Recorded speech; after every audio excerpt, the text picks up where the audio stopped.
एक प्रीपोजिशन है बिसाइड्स, इसके पहले चर्चा हुई थी, वो प्रीपोजिशन था बिसाइड और ये है बिसाइड्स, दोनों में फर्क है।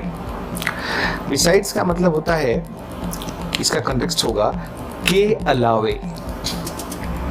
जैसे मान लीजिए आपको कहना हो कि चाय के अलावे मैं कॉफी भी पसंद करता हूं,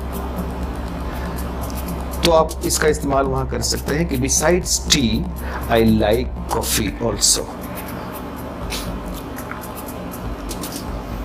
इसके बाद एक प्रीपोजिशन है जो है बियॉन्ड।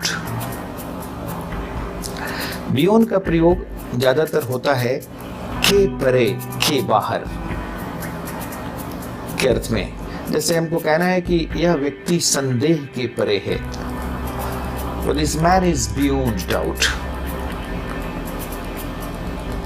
तो इस तरह से हम बियॉन्ड का प्रयोग करते हैं। हम लोगों ने एक प्रीपोजिशन की चर्चा कर ली है, वो है अमोंग।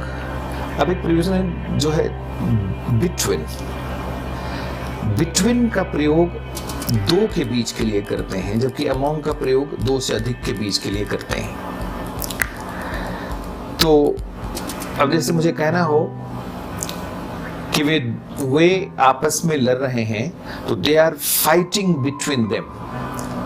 अब यहाँ दे का मतलब दो नहीं होता, दे का मतलब दो से अधिक भी हो सकता है, लेकिन बिटवीन का इस्तेमाल करके हमने सुनिश्चित कर दिया कि यह जो दे का इस्तेमाल हुआ है यहाँ निश्चित रूप से दो ही हैं। मैं कह रहा हूँ they are fighting between them.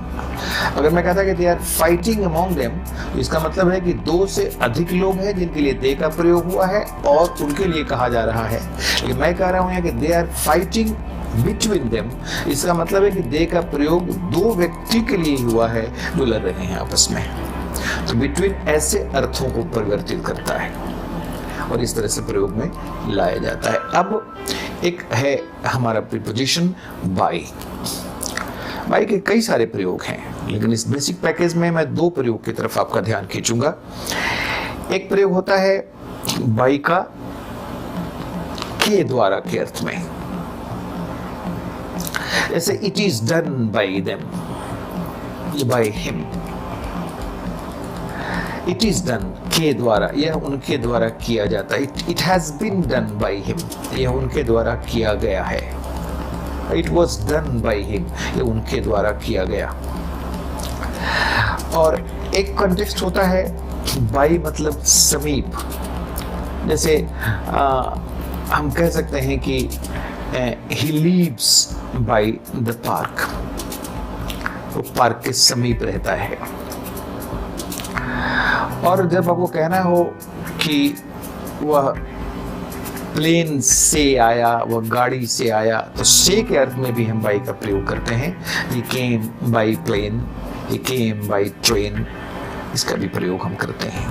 तो इस तरह से बाई का प्रयोग करते हैं। और इसके आगे एक है प्रीपोजिशन जो है ड्यूरिंग। ड्यूरिंग का प्रयोग भी हम करते हैं, एग्जामिनेशंस में भी सवाल आते हैं। तो इसका जो एक बहुत उपयोगी कॉन्टेक्स्ट है वो है पूरे समय तक या कोई सुनिश्चित समय तक। जैसे हम कहते हैं कि my friend came to meet me during holidays, छुट्टियों के बीच मेरा मित्र मुझसे मिलने आया। तो इस तरह से हम इस कॉन्टेक्स्ट में ड्यूरिंग का प्रयोग करते हैं। एक प्रीपोजिशन है एक्सेप्ट, EXCEPT। एक्सेप्ट और बिसाइड्स के प्रयोग में स्टूडेंट से भूल होती है। बिसाइड्स का कॉन्टेक्स्ट है के अलावा, एक और उसके अलावा। और एक्सेप्ट का मतलब होता है को छोड़कर। ये कॉन्टेक्स्ट है को छोड़कर। अब जैसे आपको कहना हो कि उसको छोड़कर सब लोग क्लास में थे, अगर ये कहना है तो except him everyone was present in the class। को छोड़कर कन्वेक्स कवर कर रहा है एक्सेप्ट